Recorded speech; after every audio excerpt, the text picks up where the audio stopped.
천일야담에 오신 여러분 환영합니다. 여러분의 구독과 좋아요는 힘이 됩니다. 그럼 오늘의 이야기 시작할게요. 옛날 옛적 한양에서 남쪽으로 사흘 걸음 떨어진 산골 마을에 박만석이라는 장정이 살고 있었습니다. 이름은 만석이지만 살림은 늘 쪼들렸고 빈 뒤줄을 보며 한숨만 늘어가는 신세였지요. 만석의 아내 옥부는 낡은 치마를 기워 입으며 매일 샘물을 길어 나르고 두 아이는 보리죽으로 하루를 때우는 형편이었습니다. 이 팔자가 언제 바뀌려나. 만석은 낮에는 품팔이를 하고 저녁에는 나무를 해다 팔았지만 벌이는 늘 모자랐습니다. 하지만 만석에게는 욕심만큼은 만석처럼 가득했지요. 만석은 매일 아침 마을 어귀를 지날 때면 부잣집 대문을 물끄러미 바라보곤 했습니다. 저 양반은 태어날 때부터 금수저를 물고 나왔다지. 나는 왜 이리 가난하게 태어났을까? 만석의 가슴 속에는 늘 불만이 가득했습니다.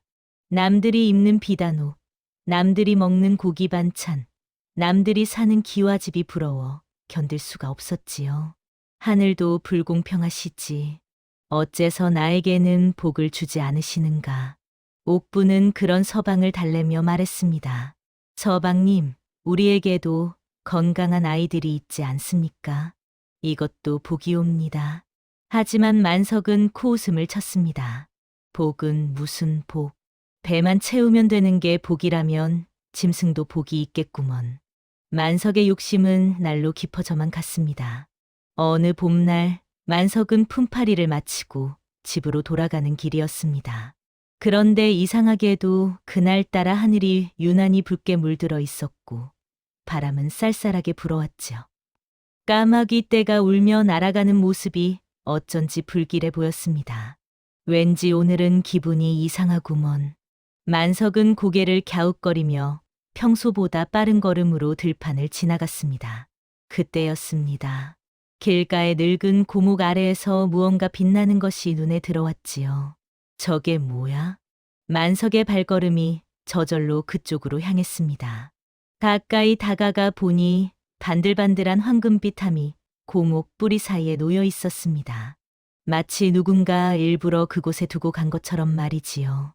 만석은 주위를 두리번거리며 사람이 있는지 살폈습니다. 하지만 들판에는 그 혼자뿐이었지요. 이게 웬 횡재인가. 만석은 서둘러 함을 집어 들었습니다. 손에 잡히는 무게감이 예사롭지 않았습니다. 심장이 쿵쿵 뛰기 시작했지요. 혹시 이 안에 보물이라도 들어있는 건 아닐까? 만석은 함을 열기 전에 다시 한번 주위를 살폈습니다. 여전히 아무도 없었습니다. 그제야 만석은 조심스럽게 함의 뚜껑을 열었지요.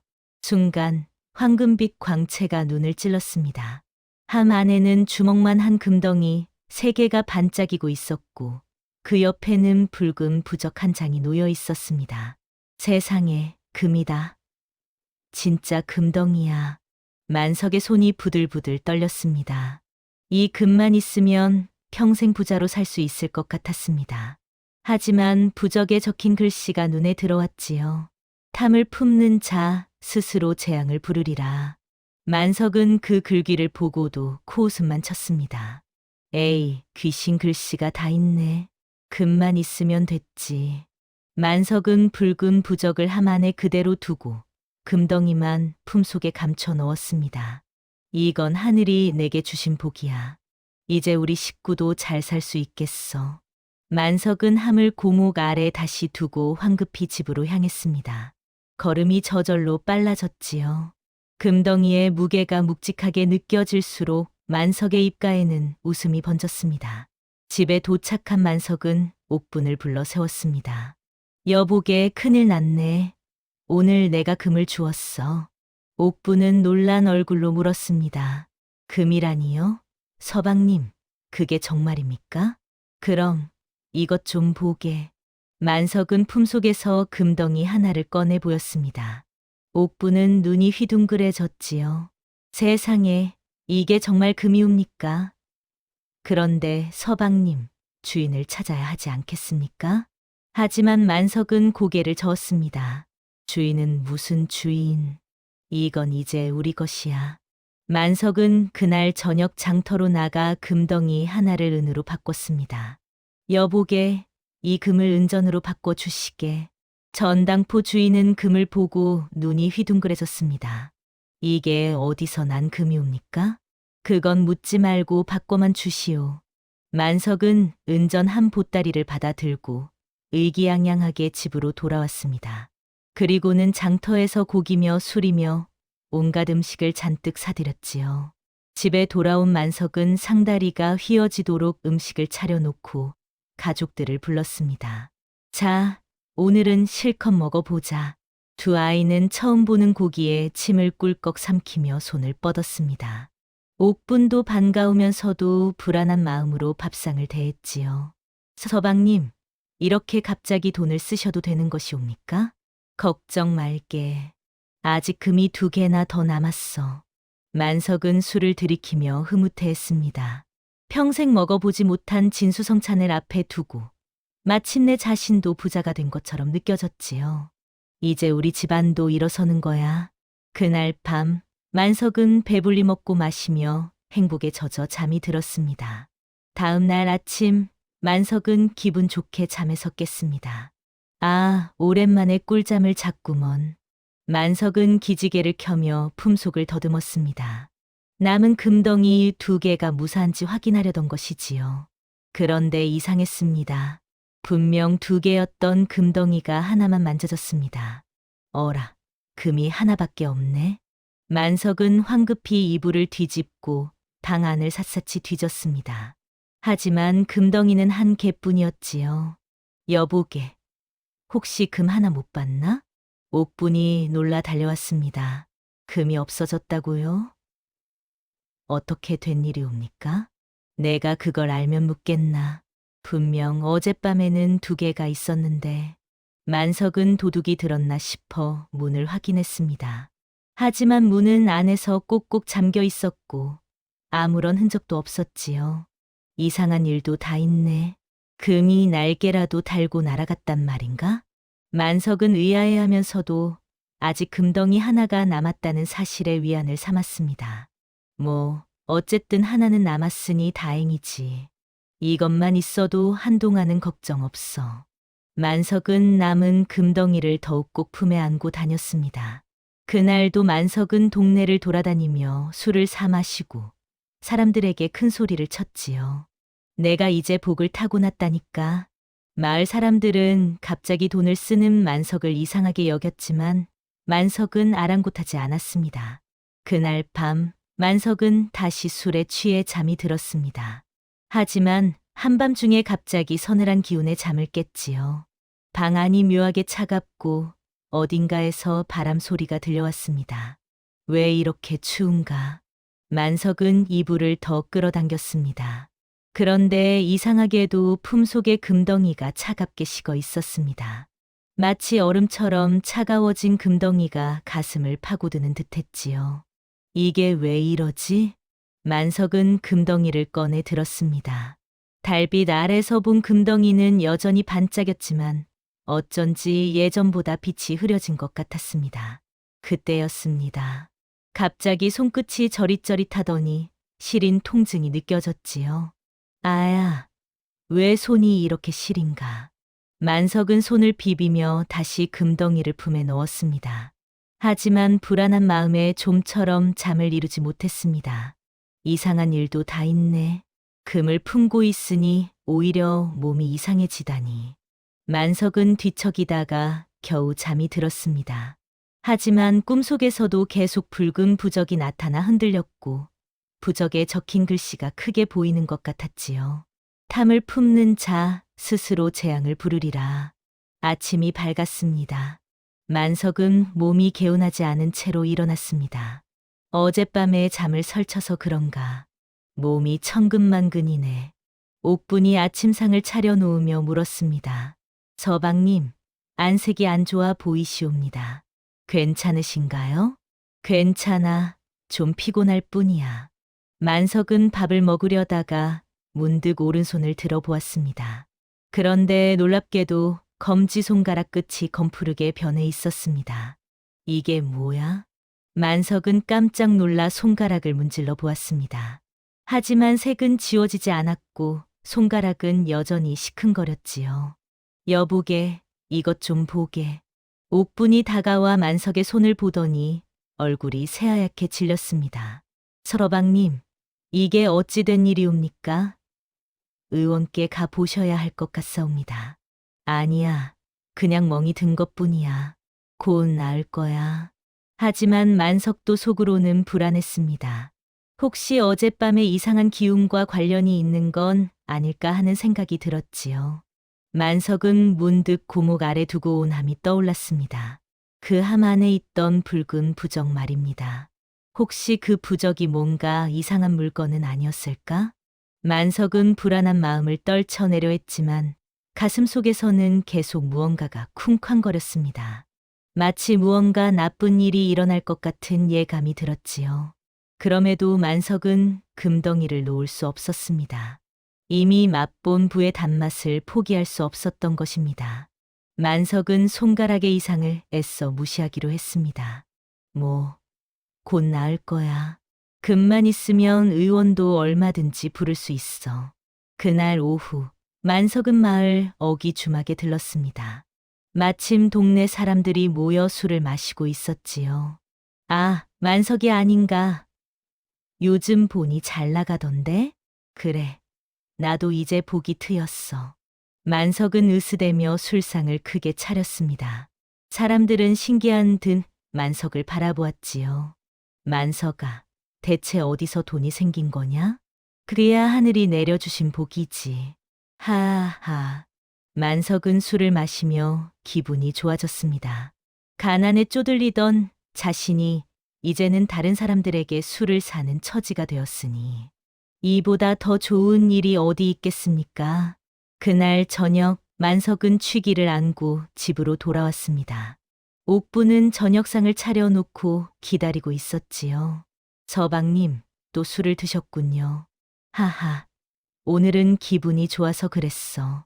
여보게, 우리 이제 잘 살게 됐어. 만석은 옥분의 손을 잡으며 말했습니다. 이제 당신도 고생 안 해도 돼. 비단 옷도 사주고 맛있는 음식도 실컷 먹게 해줄 거야. 옥부는 미소를 지으면서도 걱정스러운 표정을 감추지 못했습니다. 서방님, 그 금이 정말 우리가 가져도 되는 것이 맞는지 모르겠사옵니다. 걱정 말게. 주인이 나타나지도 않았잖나. 이건 하늘이 우리에게 내린 복이야. 그날 밤 만석은 행복한 마음으로 잠자리에 들었습니다. 남은 금덩이 하나를 품에 꼭 안고서 말이지요. 하지만 그것이 만석이 누릴 수 있는 마지막 평화로운 밤이 될 줄은 그도 몰랐습니다. 한밤중이 되자 다시 그 서늘한 기운이 방 안에 감돌기 시작했습니다. 만석은 잠결에 몸을 떨며 깨어났습니다. 이번에는 추위가 더욱 심했고 품속의 금덩이는 얼음장처럼 차가웠지요. 추워. 만석은 이불을 더 끌어당겼지만 소용이 없었습니다. 방 안의 공기가 점점 더 차가워지더니 갑자기 싱하는 바람 소리가 들려왔습니다. 뭐야? 만석은 벌떡 일어나 앉았습니다. 그 순간 방 안 한가운데 허공에서 붉은 빛이 일어나더니 그 안에서 부적 하나가 나타났습니다. 바로 고목 아래 함 속에 있던 그 부적이었습니다. 부적은 천천히 허공에서 빙빙 돌더니 만석의 품속 금덩이 위로 떨어졌습니다. 그러자 금덩이에서 황금빛이 스르르 빠져나가며 연기처럼 사라지기 시작했지요. 안 돼, 내 금이. 만석은 황급히 금덩이를 움켜쥐려 했습니다. 하지만 금덩이는 순식간에 공기 속으로 녹아 없어졌고 만석의 손에는 아무것도 남지 않았습니다. 아, 안 돼. 만석이 절규하는 순간 더 끔찍한 일이 벌어졌습니다. 어젯밤부터 검게 변했던 검지 손가락이 갑자기 저릿저릿하더니 감각이 사라지기 시작했습니다. 손가락이 이상해. 만석은 공포에 질린 목소리로 소리쳤습니다. 검은 빛이 손가락에서 손등으로 그리고 손목으로 퍼져나가기 시작했지요. 살려줘. 살려달라고. 옥분이 놀라 잠에서 깨어 달려왔습니다. 서방님, 무슨 일이옵니까? 하지만 만석은 제대로 대답할 수조차 없었습니다. 통증과 공포로 얼굴이 일그러진 채 자신의 오른팔이 점점 검게 변해가는 것을 지켜볼 수밖에 없었습니다. 그때 허공에 떠있던 붉은 부적에서 목소리가 흘러나왔습니다.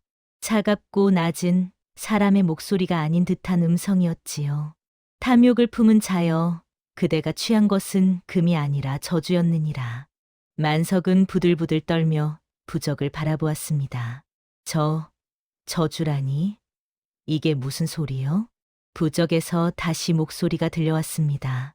그 금은 예로부터 탐욕스러운 자들을 시험하기 위해 세상에 내려진 금부적이니라. 욕심 없이 주인을 찾거나 금을 취하지 않는 자에게는 진정한 복이 내리나 욕심을 부리고 금을 감춘 자에게는 그 탐욕의 대가를 치르게 하느니라. 만석의 얼굴이 창백하게 변했습니다. 그럼 처음부터 이게 함정이었단 말이오? 함정이 아니라 시험이었느니라. 그대는 부적에 적힌 경고를 보고도 무시했고 금을 탐했으며 주인을 찾으려는 노력도 하지 않았느니라. 그 죄값으로 그대가 탐한 금만큼 그대의 몸을 거두어 가리라. 만석은 절규했습니다. 용서해 주시오. 내가 잘못했소. 욕심을 부린 것을 뉘우치겠소. 하지만 부적은 냉정하게 말했습니다. 이미 늦었느니라. 금 3개를 탐했으니 그에 상응하는 대가를 치러야 하느니라. 첫 번째 금으로 그대의 손가락을, 두 번째 금으로 그대의 팔을, 세 번째 금으로는 부적의 목소리가 멈췄습니다. 만석은 온몸이 얼어붙는 것 같았지요. 옥부는 옆에서 울며 매달렸습니다. 제발 우리 서방을 살려 주시옵소서. 하지만 부적은 더 이상 대꾸하지 않았습니다. 붉은 부적이 다시 허공으로 사라지자 방 안은 고요해졌습니다. 하지만 만석의 오른팔은 이미 팔꿈치까지 검게 변해 있었고 감각도 거의 느껴지지 않았습니다. 으아. 만석은 비명을 지르며 팔을 붙잡았지만 아무 소용이 없었습니다. 옥부는 눈물을 흘리며 만석을 부축했지요. 서방님, 이를 어쩌면 좋사옵니까? 내가 잘못했어. 욕심을 부린 게 잘못이었어. 만석은 후회로 가득 찬 목소리로 중얼거렸습니다. 하지만 이미 돌이킬 수 없는 일이었습니다. 날이 밝자 옥부는 급히 마을 의원을 불렀습니다. 의원은 만석의 팔을 보더니 고개를 저었지요. 이건 병이 아니옵니다. 약으로 고칠 수 있는 게 아니라는 말이지요. 그럼 어찌 해야 하옵니까? 글쎄요. 이건 사람의 힘으로는 어쩔 도리가 없을 듯하옵니다. 의원은 고개를 저으며 돌아갔습니다. 옥부는 절망에 빠졌습니다. 서방님, 이를 어찌하면 좋겠사옵니까? 만석은 힘없이 말했습니다. 나 혼자만의 죄인데 당신과 아이들까지 고생시키게 되었구려. 미안하오. 옥부는 눈물을 흘리며 만석의 손을 꼭 잡았습니다. 서방님, 우리가 함께 이겨내야 하옵니다. 포기하지 마시옵소서. 하지만 만석의 눈빛에는 이미 희망이 사라지고 있었습니다. 탐욕이 불러온 재앙은 그렇게 만석의 삶을 조금씩 집어삼키고 있었습니다. 그날 저녁 만석의 집 문을 두드리는 소리가 들렸습니다. 똑똑똑. 옥분이 문을 열자 낯선 사내가 서 있었습니다. 검은 도포를 입고 갓을 눌러쓴 사내는 음침한 미소를 지으며 말했지요. 이 집에 금을 주운 분이 계시다고 들었는데 맞습니까? 옥부는 놀라 뒤로 물러섰습니다. 누구시옵니까? 나는 그 금의 진짜 주인이오. 내 것을 돌려받으러 왔소. 사내는 방 안으로 성큼 들어왔습니다. 만석은 누워있다가 사내를 보고 벌떡 일어났습니다. 금의 주인이라고? 당신이 그 금을 일부러 고목 아래 두었단 말이오? 사내는 음산하게 웃었습니다. 그렇소. 그 금은 사람의 마음을 시험하기 위한 것이었지. 하지만 당신은 시험에 떨어졌소. 시험이라니? 나는 세상을 떠돌며 사람들의 욕심을 시험하는 자요. 그 금을 발견한 사람이 욕심을 부리면 저주가 내려지고 욕심을 버리고 주인을 찾으면 진정한 복을 받게 되지. 만석은 분노에 떨었습니다. 그럼 당신이 나를 이렇게 만든 거요? 아니요. 당신 스스로 탐욕을 선택한 것이요. 나는 단지 기회를 준 것뿐이지. 사내는 방 안을 둘러보며 말했습니다. 이제 마지막 금도 사라졌으니 당신에게 남은 시간은 얼마 없소. 내일 밤이 되면 당신의 몸 전체가 사라질 것이오. 만석은 사내에게 매달렸습니다. 제발 살려주시오. 방법이 없겠소? 사내는 차가운 눈빛으로 만석을 내려다보았습니다. 방법이 하나 있긴 하오. 뭐요? 어서 말해 보시오. 자네가 탐한 금 3개를 모두 돌려놓으면 저주를 풀 수 있소. 하지만 이미 금은 모두 사라졌고 자네는 그 금으로 물건을 사고 술을 마셨지. 그 모든 것을 원래대로 되돌릴 수 있겠소? 만석은 말문이 막혔습니다. 이미 금은 은전으로 바꿨고 그 돈으로 음식과 술을 샀으며 모두 써버렸습니다. 그럼 은전으로라도 갚으면 안 되겠소? 금부적은 금만 받소. 은전이나 다른 것은 소용없지. 만석은 절망에 빠졌습니다. 사내는 냉정하게 말을 이었습니다. 하나 더 방법이 있긴 하오. 만약 자네가 지금부터 내일 밤까지 자네가 저지른 욕심에 대해 진심으로 뉘우치고 마을 사람들에게 자신의 잘못을 알린다면 저주가 조금은 약해질 수도 있소. 마을 사람들에게 알린다고? 그렇소. 자네의 탐욕과 어리석음을 모두에게 고백하고 금을 함부로 취한 죄를 빌어야 하오. 그러면 혹시 모르오. 하늘이 자비를 베푸실지도. 만석은 창피함과 두려움 사이에서 고민했습니다. 마을 사람들 앞에서 자신의 치부를 드러내는 것은 너무나 수치스러운 일이었습니다. 하지만 사내는 더 이상 기다려 주지 않았습니다. 선택은 자네 몫이오. 자존심을 지키고 사라지든지 아니면 부끄러움을 감수하고 살아남든지. 사내는 그 말을 남기고 유령처럼 사라졌습니다. 방 안에는 만석과 옥분만 남았지요. 옥분은 눈물을 흘리며 말했습니다. 서방님, 제발 마을 사람들에게 말씀하시옵소서. 체면이 뭐가 중요합니까? 다음 날 아침 만석은 마을 어귀로 나갔습니다. 마을 사람들이 하나둘 모여들기 시작했습니다. 만석은 떨리는 목소리로 입을 열었지요. 마을 여러분, 제가 구할 말씀이 있사옵니다. 사람들은 만석의 이상한 모습을 보고 수군거렸습니다. 만석의 오른팔이 검게 변해 있었고 얼굴도 창백했습니다. 저는 며칠 전 금을 주었사옵니다. 하지만 주인을 찾지 않고 욕심을 부려 제 것으로 삼았습니다. 사람들이 놀라 웅성거렸습니다. 그 금은 저주받은 금이었습니다.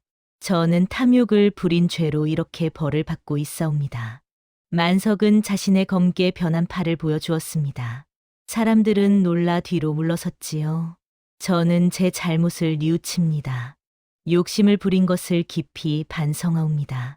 만석이 고개를 숙이자 마을 사람들은 수군거리며 서로를 바라보았습니다.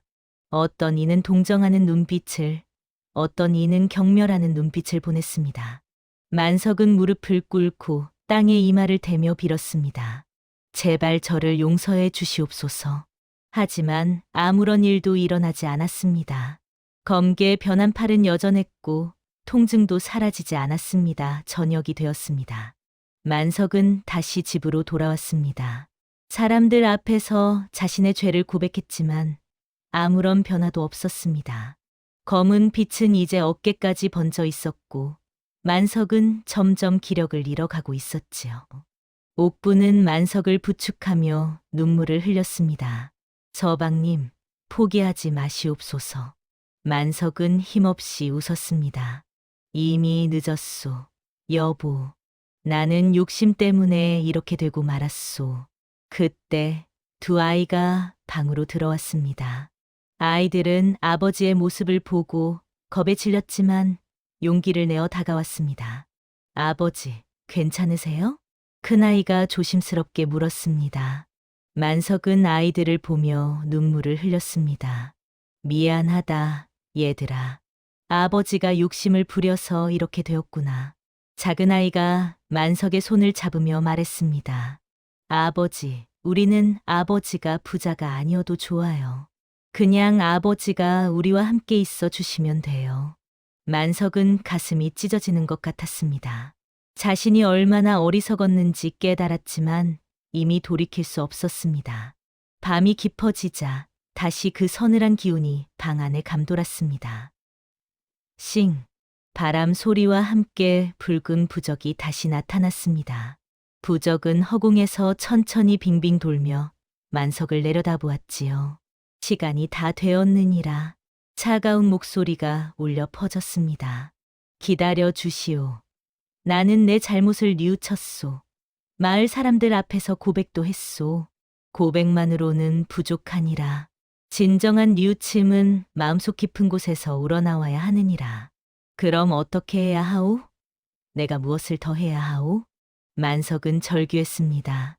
부적은 잠시 침묵하더니 말했습니다. 마지막 기회를 주리라. 지금 이 순간 내가 가장 소중하게 여기는 것이 무엇인지 대답하라. 만석은 멈칫했습니다. 예전 같았으면 금이나 재물이라고 대답했을 것입니다. 하지만 지금 만석의 눈앞에는 눈물 흘리는 아내와 두 아이가 있었습니다. 나에게 가장 소중한 것은 만석은 떨리는 목소리로 말했습니다. 내 가족이요. 금이나 재물이 아니라 바로 이 아내와 아이들이요. 정말 그것이 진심이냐? 그렇소. 나는 욕심 때문에 정작 소중한 것을 잊고 있었소. 금보다 재물보다 내 가족이 가장 소중하오. 만석은 옥분과 아이들을 끌어안으며 말했습니다. 나는 비록 가난했지만 이미 가장 큰 복을 가지고 있었소. 그것을 깨닫지 못한 채 헛된 욕심만 부렸소. 옥분과 아이들도 만석을 꼭 껴안았습니다. 가족의 따뜻한 체온이 만석의 가슴에 전해졌지요. 부적은 그 모습을 잠시 지켜보다가 천천히 빛을 내기 시작했습니다. 내 마음이 진실함을 확인하였느니라.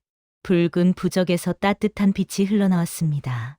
만석은 놀라 부적을 바라보았습니다. 분명 차갑고 음산했던 부적이 이제는 따스한 기운을 내뿜고 있었지요. 내가 진정으로 깨달았으니 이제 저주를 거두리라. 부적의 목소리가 예전과 달리 온화하게 들렸습니다. 하지만 명심하여라. 이것은 용서가 아니라 깨달음에 대한 보상이니라. 내가 얻은 교훈을 평생 잊지 말지어다. 그 말과 함께 부적에서 황금빛 가루가 쏟아져 내렸습니다. 가루는 만석의 검게 변한 팔 위에 부드럽게 내려앉았지요. 그러자 놀라운 일이 벌어졌습니다. 검게 변했던 피부가 서서히 원래의 색으로 돌아오기 시작한 것입니다. 어라? 만석은 믿을 수 없다는 표정으로 자신의 팔을 바라보았습니다. 손가락 끝부터 시작해 손등, 손목, 팔목, 팔꿈치를 거쳐 어깨까지 검은 빛이 사라지고 건강한 살빛이 되돌아왔습니다. 살았다. 살아났소. 옥분과 아이들도 기뻐하며 만석을 껴안았습니다. 부적은 천천히 허공으로 떠올랐습니다. 기억하여라.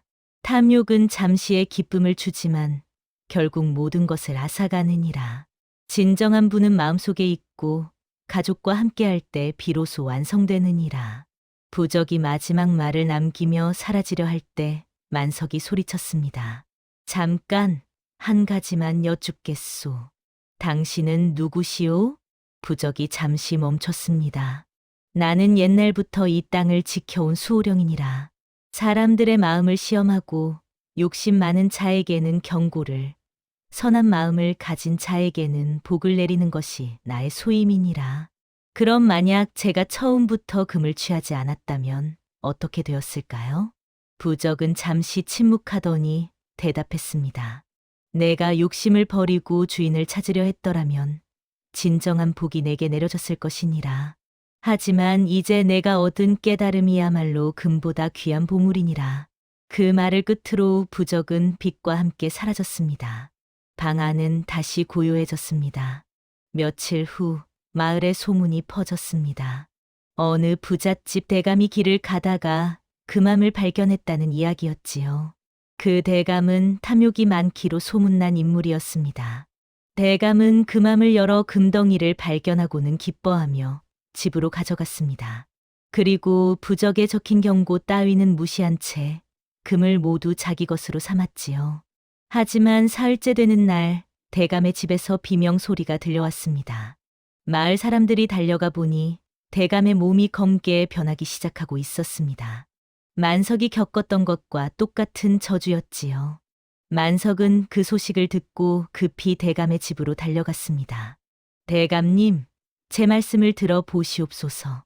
만석은 대감에게 자신이 겪었던 일을 모두 이야기했습니다.